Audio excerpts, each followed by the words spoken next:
Hey everybody, this is Greg from 9 Volt Games, and today I'm going to do a request that's actually I've gotten from multiple people multiple times, and it's a why I love Metal Gear Solid 4. Shh. I am more than willing to do the other Metal Gears if you like after this. I've definitely jumped on the opportunity to do Metal Gear 4 because I love it more than any of them, even though I always tell people I like 2. When it really comes down to it, I like 4 more than anything. But I want to clear this out of the way because I got two things I want to clear out of the way. One's horrible, one's not, so let's do the horrible one first. See if I can do this in under a minute. This is like an underhanded smack to somebody. I'm not going to mention any names. I'm not going to mention the website name.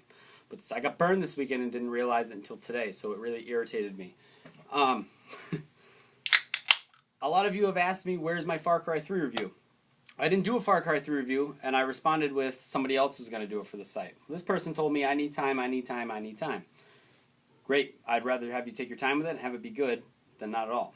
So I've got this person's word that they were going to do it. And I need time, I need time, I need time. Well, it's been a month now, month and a half, and they still didn't do it. But then they tell me this weekend that they're going to be writing for another site and all this other shit, and they're going to jump on that immediately. Now, I always tell people who want to write for my site, I have no problem. If you go to another site, I have no problem with the frequency that you write.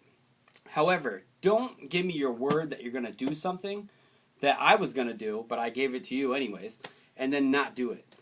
That's slimy as fuck, and I don't like that. That's something that will make me not like you. Because they're a friend, I'm not going to mention their name, but it's very fucking irritating. And the way I see it is, you lied to me. That's just the way it is. So now I got to take my time, go back and plow through Far Cry, which I put off so I could enjoy it later because I thought someone else was going to review it. And it's a game I really want reviewed. So, from a personal friendship standpoint, I'm very happy for you. I'm glad you got a good gig. Hopefully it works out for you. But from a business website owning perspective, fuck you. You turned your back on me. That's the way I see it. Don't ever ask me for anything pertaining to helping you out, especially a shout out. Because the person asked me for a shout out after they did that. And it really irritated me all day today.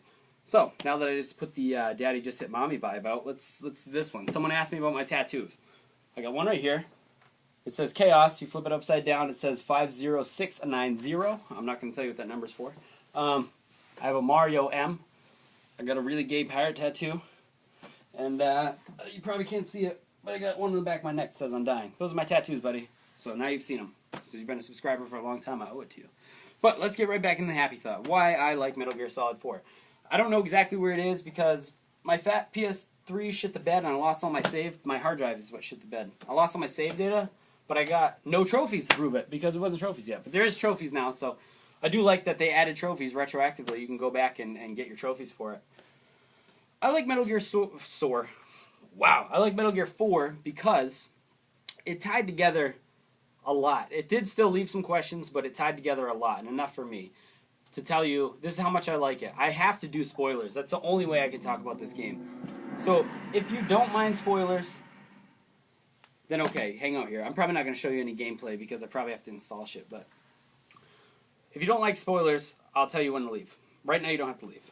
I like the game because I felt the game was more of a fan service than a proper sequel. Like, Hideo Kojima just like listened to us and then just like put stuff in or capped off certain sections. And that's what I really appreciate about this game. There was a lot of cutscenes, but the cutscenes were like the real meat of this. To me, it wasn't actually the gameplay. Because the gameplay was just like, as much as I don't like Snake Eater, I feel like Snake Eater was a better game gameplay-wise. But I feel that Metal Gear 4 was the best like cinematically. It was the best adventure. It felt like, I don't know, it's hard. It felt like a real personal experience. Like, he took into account like someone like me who played Metal Gear on Nintendo and grew up with it. And some of you are like, MSX, but I didn't have an MSX. A lot of people, like me, grew up with playing Metal Gear 1, even playing Snake's Revenge, and then you got your Solid 1, 2, and then you have 3. And you invest this time into this character, and it was kind of like cultivating the end of a hero.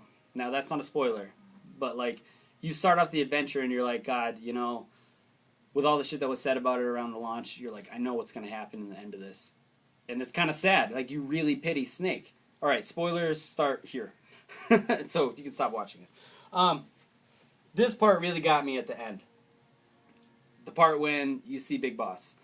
And I don't know why. I think it was because like you played the games and you have so much hatred for Big Boss, and then Snake Eater comes around, and then you kind of like feel for Big Boss. You know what I'm saying? You feel for his plight. And then you get to this, and Snake's on his last limbs. He's going down, and then I'm getting emotional talking about it. And then Big Boss grabs him and embraces him right there for it. I was like, damn you, Kojima. That was one of the points. There was a bunch of points in this game that I can pick out, and I can be like, I loved it.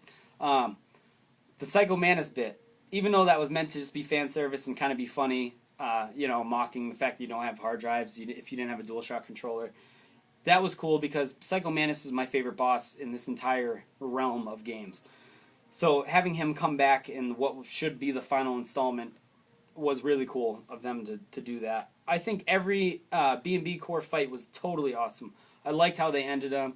They all had their sad story, and I did like that. And that was really reminiscent of 1. I know every character kind of plays out like that, but it was really reminiscent of 1, like, with the whole Sniper Wolf thing.